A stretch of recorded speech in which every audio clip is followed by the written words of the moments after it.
नमस्कार, मी चेतना धुमाळ, बडोद्याहून, वय वर्ष 44। सर्वप्रथम अनुराधाजींना त्यांच्या ह्या सुंदर प्रकल्पासाठी खूप खूप शुभेच्छा। खरोखर खूप सुंदर प्रकल्प त्यांनी चालू केलाय। खरं तर मनाचे श्लोक हे लहानपणापासून मला खूप आवडतात, पण अनुराधाजींचे जेव्हा व्हिडिओ पाहण्यात आले तेव्हा त्या श्लोकांकडे बघण्याचा, त्याचा नवीन अर्थ जाणून घेण्याचा खूप वेगळा आणि छान अनुभव होता। आज तुमच्या समोर मी माझा आवडता श्लोक 11 सादर करत आहे। जनी सर्व सुखी असा कोण आहे, विचारे मना तुची शोधून पाहे, मनात वाचिरे पूर्व संचित केले, तया सारिखे भोगणे प्राप्त झाले।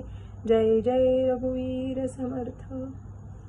हा श्लोक माझा आवडता ह्याच्यासाठी की जेव्हाही कधी मी दुःखी व्हायचे तेव्हा मी माझ्या मनाला हेच समजवायचे की जनी सर्व सुखी असा कोण आहे, म्हणजे जगात सर्व सुखी असा कोणीच नाही।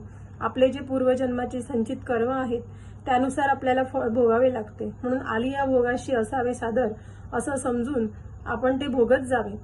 पण ज्यावेळेला अनुराधाताईंचा व्हिडिओ पाहिला आणि ह्या श्लोकाचा इतका सुंदर आणि वेगळा अर्थ त्यांनी समजवलाय की माझा पूर्ण दृष्टिकोनच बदलला।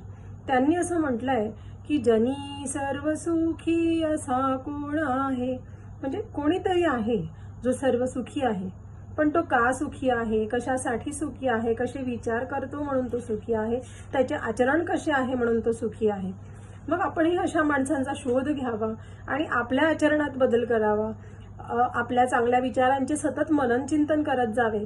म्हणजे आपण जसं चिंतन करू, आपण जसं मनन करू तसंच आपलं आयुष्य पुढे घडत जाईल।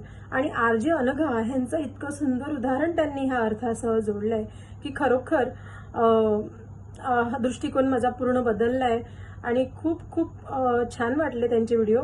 आणि ताईंसाठी मी 2 वाक्य लिहिली आहे, ते मी तुमच्या समोर सादर करत आहे। दृष्टीला नवीन दृष्टिकोन दिलात, दृष्टीला नवीन दृष्टिकोन दिला, आगळा वेगळा भाव आमच्या मनी जागवला। पूर्वी वाटत होती नसलेल्या गोष्टींची उणीव, पण जग हे किती सुंदर आहे ह्याची तुम्ही दिली जाणीव। अहो भाग्य आमचे, आम्हास लाभले मार्गदर्शन तुमचे। तुम्हाला पुन्हा एकदा तुमच्या ह्या सुंदर प्रकल्पाच्या खूप खूप शुभेच्छा। हा प्रकल्प खूप खूप लोकांपर्यंत पोहोचो आणि आमचाही हातभार तुमच्या ह्या प्रकल्पास लाभो। जसं तुम्ही म्हणता, इतना तो हम कर ही सकते हैं।